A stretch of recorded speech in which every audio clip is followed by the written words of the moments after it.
Good morning, students. Welcome back to your accountancy class. With me, your Neha ma'am. Okay, we are doing chapter number 6, that is retirement of a partner. And in the last video, we had discussed one complete questions, that is question number 31. And today also we will discuss one question, that is question number 33. Students, question number 33 is reflecting on your screen. I am going to read it out and explain you as well. Okay.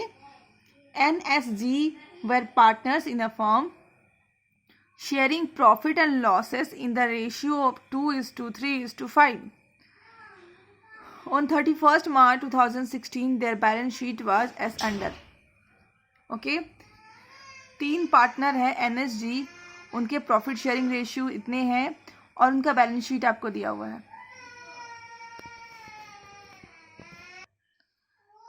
अभी हम लोग क्या करेंगे, balance sheet को ध्यान से देखेंगे. इसमें देखिए एक जनरल रिजर्व है, ओके, जिसको हम लोग बोलते हैं मिठाई.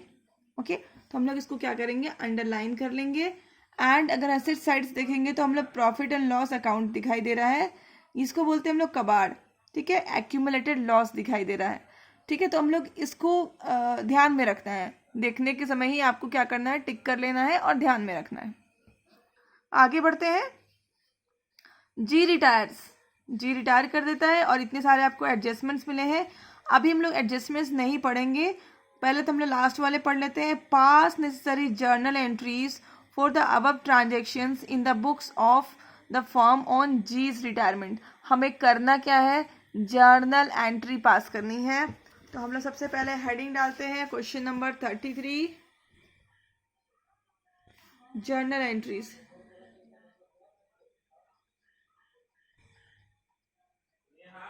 ओके,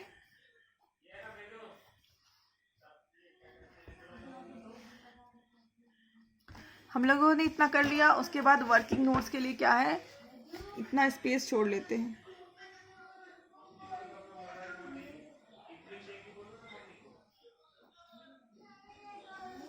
ओके, हमने इतना कर लिया. उसके बाद हम क्या करेंगे, सबसे पहले आपको क्या सिखाया गया है, आपको गेनिंग रेशियो निकालना है.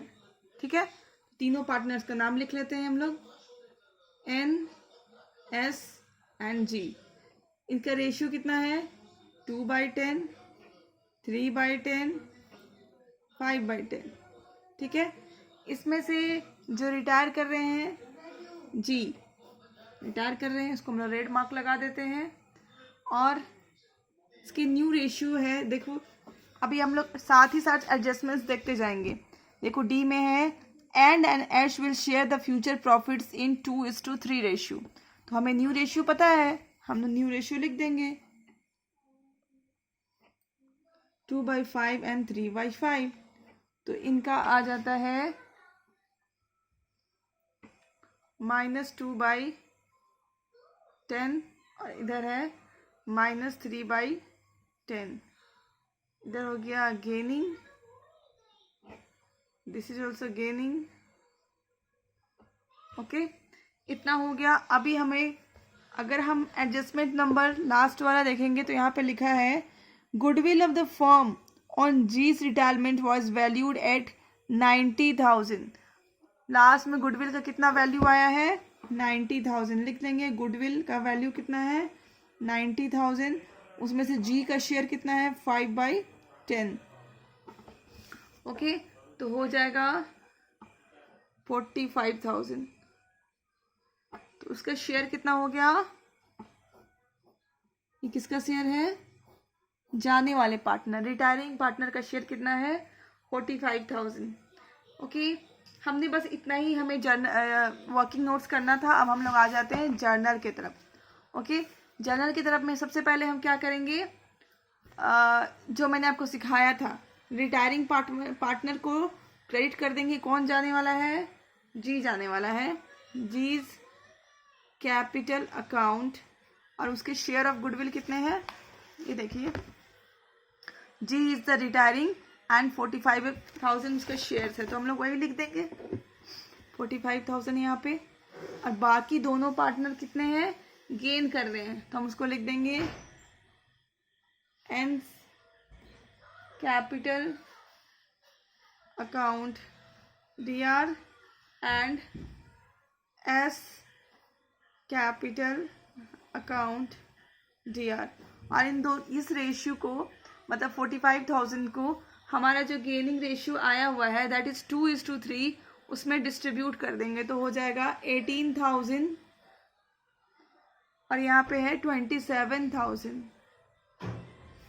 ये हमारी पहली जनरल एंट्री खत्म हो गई। ठीक है, अब हम देखते हैं बैलेंस शीट। हमारा बैलेंस शीट में हमें एक जनरल रिजर्व दिखाई दे रहा है तो हम लोग उसको क्या करेंगे, तीनों पार्टनर्स के बीच में डिस्ट्रीब्यूट कर देंगे। इसकी जनरल एंट्री क्या होगी, this is first, this one is second. General reserve account DR to सारे पार्टनर्स का नाम, old partners, to N, to S and to G। Amount is 90,000 and तीनों पार्टनर्स के बीच में डिवाइड करेंगे इन अ ओल्ड रेशियो तो ये हो जाएगा हमारा 18,000, 27,000 एंड 45,000। ओके, दो एंट्री हो गई हमारी। अब हमें क्या करना क्या है, फिर से हमें बैलेंस शीट देखनी है और जो हमारा एक्यूमुलेटेड लॉसेस है उसको क्या करना है, हमें राइट ऑफ करनी है। ओके, तो journal entry number 3। Okay, right of करेंगे तो सारे पार्टनर्स को क्या करेंगे, डेबिट कर देंगे। N debit, S debit and G debit to P and L account. 75,000 is our amount and तीनों पार्टनर्स के बीच में डिवाइड करेंगे इन अ ओल्ड रेशियो तो हमारा आ जाएगा 15,000, 22,500 एंड 37,500। Okay, entry number 4। अब हम लोग अपना देखना स्टार्ट करेंगे।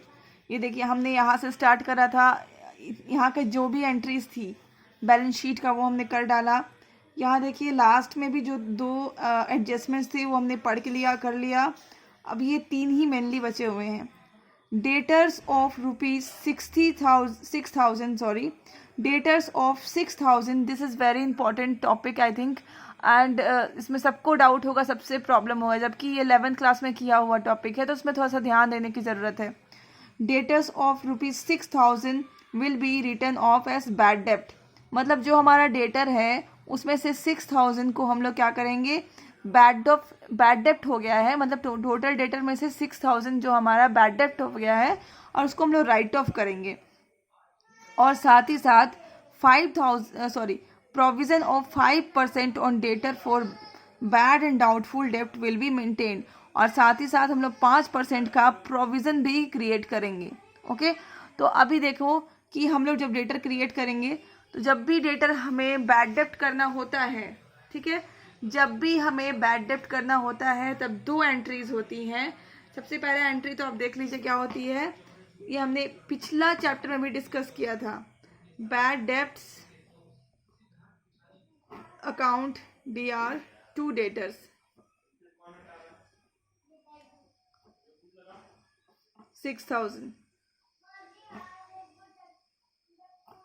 ओके, 6,000 हो गया। और हमें क्या करना है साथ ही साथ कि इसको PDD से भी हटाना है। PDD account debit to bad debts account 6,000। ठीक है, दिस इज एंट्री नंबर 5। अब इसको थोड़ा समझ लेते हैं कि कैसे ये हो गया। बहुत सारे क्वेश्चंस होंगे, अचानक यहाँ से provision for doubtful debit account debit to bad डेप्ट कहाँ से आ गया। ठीक है, इसको हम लोग समझने के लिए आ जाते हैं वर्किंग नोट्स पे। ठीक है, अभी देखिए सबसे पहले आपको क्या, आपका डेटर्स बैलेंस शीट आपको देखना है। बैलेंस शीट में आपको डेटर कितना दिया गया है, डेटर लिख लेते हैं हम लोग। डेटर है हमारा 1,35,000, ठीक है। इसमें से आपको बोला गया है कि 6,000 आपको क्या करना है, माइनस कर देना है, लेस कर देना है फॉर बैड डेप्ट, ठीक है। तो आपने 6,000 कर लिया बैड डेप्ट माइनस, तो यहाँ पे आपका जो भी आया, सपोज 1,29,000 आता है आपको, ठीक है, आपने कर लिया। उसके बाद आप एक बात सोचो, जो आपने पीडीडी क्रिएट कर रखा है, यहाँ पे देखो आपने पीडीडी क्रिएट कर रखा, प्रोविजन फॉर डाउटफुल डेप्ट। हम लोग क्यों क्रिएट करते हैं, ताकि हमारा जो कोई लॉसेस होने वाला है फ्यूचर में, उसको हम उसके साथ मेकअप कर सके। तो यहाँ पे हमारा बैड डेप्ट हो गया 6,000, तो हमारा लॉस हो गया 6,000, ओके। तो हम लोग उसको कहाँ से मेंटेन करेंगे, पीडीडी से, ठीक है। तो यहाँ पे लिख देंगे प्रोविजन फॉर डाउटफुल डेप्ट, 15,000 है हमारा प्रोविजन फॉर डाउटफुल डेप्ट, उसमें से हम क्या करेंगे, 6,000 लेस कर लेंगे, क्योंकि हमने 6,000 का बैड डेप्ट हो गया हमारा, इसलिए हम इसमें से 15,000 में से 6,000 माइनस कर रहे हैं, ठीक है। और इसमें से भी कर रहे हैं, क्योंकि ये हमारा बैड डेप्ट हो गया, और इसको बैड डेप्ट को, जो हमारा लॉस होता है बैड डेप्ट मतलब डूब गया इतना पैसा, जो ये डूब गया, तो उसको हम लोग कहाँ से, इसका लॉस के लिए हमने एक अकाउंट बना के रखा था प्रोविजन फॉर डीडी, उसमें से हम लोग क्या करेंगे, मेकअप कर लेंगे। तो यहाँ पे आ जाता है हमारा 9,000, ओके। अब देखिए आगे क्वेश्चन में कहा गया है, ठीक है, जितना हमने 2 एंट्री लिखी थी उसका मैंने आपको समझा दिया। सबसे पहले तो एंट्री हमने लिखा था, पहली एंट्री हमने लिखा है, जस्ट लुक एट हियर, पहली एंट्री हमने लिखा है बैड डेप्ट account debit to debtors account, मतलब डेटर से बैड डेप्ट के नाम पे 6,000 चला गया, ठीक है। फिर PDD account debit to bad डेप्ट, मतलब पीडीडी में जो हमने बना के रखा था, that is provision for doubtful डेप्ट, वहाँ से क्या हुआ, 6,000 हमने मेकअप कर लिया, ठीक है। अब हमारा जो नेक्स्ट एडजस्टमेंट है उसमें लिखा हुआ है कि हमको क्या करना है, एक प्रोविजन बनाना है 5% on debtors for bad dept, bad and doubtful डेप्ट का हमें क्या करना है, 5% डेटर्स बनाना है। तो हम लोग, हमारा तो अभी क्या है, डेटर्स इतना है, क्योंकि हमारा जो बैड डेप्ट हो गया था वो 6,000 था, तो अभी जो हमारा डेटर बचा हुआ है वो है इतना। इस पर हम लोग क्या करेंगे, 5% का पीडीडी क्रिएट करेंगे, प्रोविजन फॉर डाउटफुल डेप्ट क्रिएट करेंगे। कितना हो जाता है इसका अमाउंट, 6,450, ठीक है। अब देखो हमें क्वेश्चन में कहा है कि सिर्फ आपको 6,450 का ही आपको क्या बनाना है, प्रोविजन फॉर डाउटफुल डेप्ट बनाना है, एंड आपने ऑलरेडी 9,000 का बना के रखा हुआ है, ठीक है। फिर से मैं समझा रही हूँ, आपको क्वेश्चन में कह रहा है कि आपको सिर्फ 6,450 रुपये का प्रोविजन फॉर डाउटफुल डेप्ट बनाना है, बट आपने ऑलरेडी 9,000 का बनाया हुआ है। ये आपको एडजस्ट करने के बाद 9,000 आया, 15,000 था, बट एडजस्ट करने के 6,000 बैड डेप्ट में चला गया, तो आपको 9,000 आ गया, ठीक है। तो 9,000 ऑलरेडी आपके पास है, ठीक है। तो आप अब क्या करोगे, इसमें आपको तो इतना बनाना है, तो आप इससे कम कर दोगे, ठीक है। आप तो यहाँ पे 9,000 माइनस 6,450, आपको क्वेश्चन में कह रहा है कि सिर्फ आपको इतना का बनाना है, और आपका बना हुआ है 9,000 का, तो आप माइनस करोगे तो क्या हो जाएगा, एक अमाउंट आएगा, दैट इज 2,550। इसका मतलब कह रहा है कि आप ज़्यादा का आपने क्या कर दिया है, पीडीडी बना दी है, आप उसको कम करिए। तो हम यहाँ पर अगर कम करते हैं तो हमें इतना का फ़ायदा हो जाता है। हमने क्या है, 9,000 का पीडीडी बना रखा है, तो क्वेश्चन कह रहा है उसको कम करिए और इतना ही बनाइए। तो हमने जब इतना बनाते हैं तो हमें इतना का फ़ायदा होता है, ओके। तो हमारा जो 6th एंट्री होता है वो फ़ायदा रिकॉर्ड करने का है, ठीक है। फ़ायदा जब भी होता है तब रिवैल्यूएशन क्या हो जाता है, क्रेडिट हो जाता है, रिवैल्यूएशन अकाउंट, ठीक है। और क्यों फ़ायदा हो रहा है, बिकॉज ऑफ पीडीडी। और अमाउंट तो आपने निकाल लिया,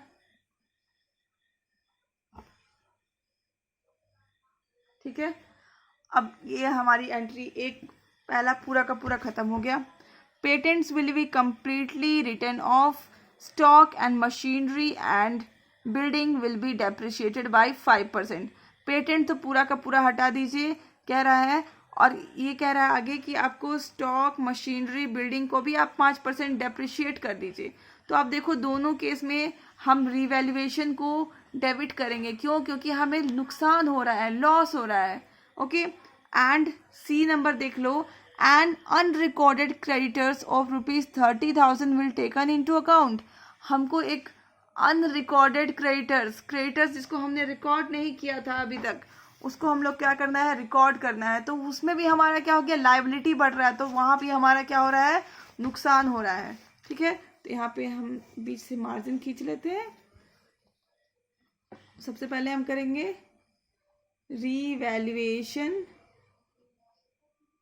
account DR to patents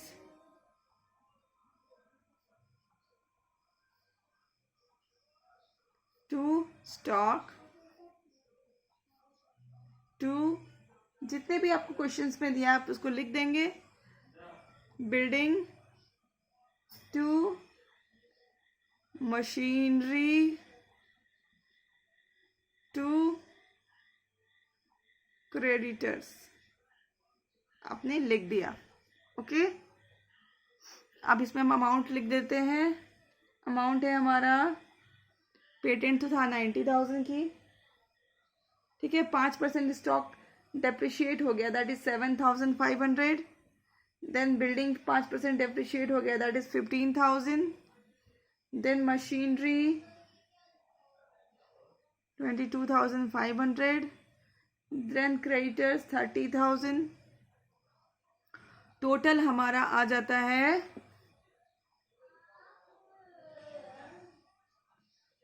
1,65,000। Total हमारा आ जाता है 1,65,000। ओके, अब हम रेवैल्यूएशन अकाउंट बना रहे हैं। देखो कहीं पे रिवैल्यूएशन अकाउंट डेबिट हो रहा है, कहीं पे क्रेडिट हो रहा है हमारा। तो हमें या तो प्रॉफिट हो रहा होगा या तो लॉस हो रहा होगा। तो हम जब कैलकुलेट करेंगे तो हमारा क्या हो रहा है कि हमें प्रॉफिट हो रहा है, तो हम लोग उसको डिस्ट्रीब्यूट कर लेंगे। इसमें हमारा लॉस हो रहा है, ये देखिए डेबिट की तरफ इतना है एंड क्रेडिट में सिर्फ एक ही जगह क्रेडिट हो रहा है, तो ये इसमें हमारा लॉस हो रहा है। And debit S debit G debit to revaluation.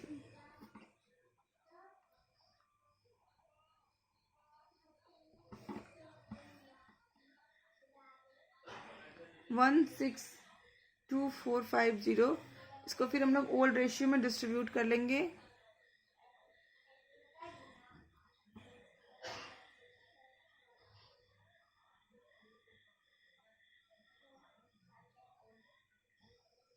Okay, इतना कर लिया। अब हमें इतना तक तो आपने बिल्कुल भी नया नहीं, कुछ भी नहीं सीखा। जो आपने सीखा था ऑलरेडी हम लोग उसी को दोहरा रहे थे। ठीक है, कुछ भी, nothing is new in this at this stage, nothing is new. You know everything what I have done tomorrow. ठीक है, what I have done today except this one जो आपने किया स्टार्टिंग में फॉर कैपिटल गुडविल देने का, जो आपने एंट्री किया, बस वही इस चैप्टर से बिलोंग कर रहा था। बाकी आपने पहले से सीखा हुआ ये सारा चीज। ठीक है, तो अब हमने लास्ट एक सीखना है रिटायरमेंट पार्टनर के लिए। रिटायरिंग पार्टनर के लिए हमें एक एंट्री स्पेशली करना है, that is G's capital account debit to G's loan account. हमने लास्ट वाले वीडियो में देखा था कि हम जो भी अमाउंट रिटायरिंग पार्टनर को देना चाहते हैं, वो उसके जी के लोन अकाउंट में डाल देते हैं। ठीक है, और हमारे पास अगर हमारे पास तुरंत पैसा है हमारे पास, तो हम उसको कैश से पेमेंट कर सकते हैं। और हमारे पास अगर कैश नहीं है उतना, तो हम लोग उसको लोन अकाउंट में डाल देते हैं। हमारे पास पैसा आता है तो हम उसको पे कर लेते हैं। ठीक है, तो हम लोग एक लास्ट में एक एंट्री पास करेंगे, G's capital account debit to G's loan account. अब जी को कितना पैसा देना है ये हमें कैलकुलेट करना पड़ेगा। तो हम लोग उसको कैसे करेंगे, ये देखिए यहाँ पे जी है क्रेडिट। क्रेडिट का मतलब होता है प्लस एंड डेबिट का मतलब होता है माइनस। ओके, क्रेडिट का मतलब होता है प्लस एंड डेबिट का मतलब होता है माइनस। ठीक है, तो सबसे पहले तो हम यहाँ पे कैलकुलेट कर लेती हूँ मैं आप लोग के लिए। ठीक है, सबसे पहले तो जी की जो कैपिटल है हम लोग यहाँ देखते हैं, जी की जो कैपिटल है दैट इज 4,50,000 लिखेंगे यहाँ पे, प्लस आपने देखो सबसे पहले आप जी को क्या किए हैं, ये देखो जी को आपने क्या किया, क्रेडिट किया है 45,000, यहाँ पे हम क्या कर देंगे, प्लस करेंगे 45,000। फिर आपने देखो जी को क्या किया है, क्रेडिट किया है 45,000, अगेन हम जी में प्लस करेंगे 45,000। फिर आप देखो जी को आप क्या कर रहे हो, डेबिट कर रहे हो, ये देखो 37,500, इसको हम लोग क्या करेंगे, डेबिट कर रहे हो तो मतलब माइनस 37,500, ठीक है। फिर तो यहाँ पे हमें जी दिखाई नहीं दे रहा है, यहाँ पे भी जी दिखाई नहीं दे रहा है, यहाँ पे भी जी दिखाई नहीं दिया, इधर देखते हैं यहाँ भी जी नहीं दिखाई दिया, यहाँ पे जी दिखाई दिया। अगेन हम इसको माइनस करेंगे 81,225 से, ठीक है। और इसको करने के बाद, कैलकुलेट करने के बाद हमारा जो भी अमाउंट आएगा उसको हम क्या मानेंगे, जी को उतना अमाउंट हमें देना है। तो अमाउंट कितना आ रहा है, 4,21,275, ओके, 4,21,275। इधर भी हम लिख देंगे 4,21,275। बस हमारा हो गया क्वेश्चन सॉल्व। तो 2-3 चीज़ आपको याद रखनी है अच्छे से। पार्टनर रिटायर कर रहा है तो आपको सबसे पहले तो गुडविल देनी है, उसका जर्नल एंट्री पास करना है, आपको बैलेंस शीट ध्यान से देखनी है, कुछ आइटम्स को आपको अंडरलाइन करके माइंड में रखना है कि आपको उसकी भी एंट्रीज पास करनी है, और लास्ट में आपको जो भी जी को अमाउंट देना है while he is retiring, retire करते समय जितना भी अमाउंट उसका बनता है, उसको अगर आपके पास कैश है तो आपको कैश पेमेंट कर सकते हो, नहीं है तो आप उसको लोन के थ्रू आप उसके अकाउंट में डाल दोगे एक एंट्री बना करके, that is G's capital account debit to G's loan account, okay. So that's all for today. We will meet again in next video with a new question. Till then, keep learning, stay safe, and thank you.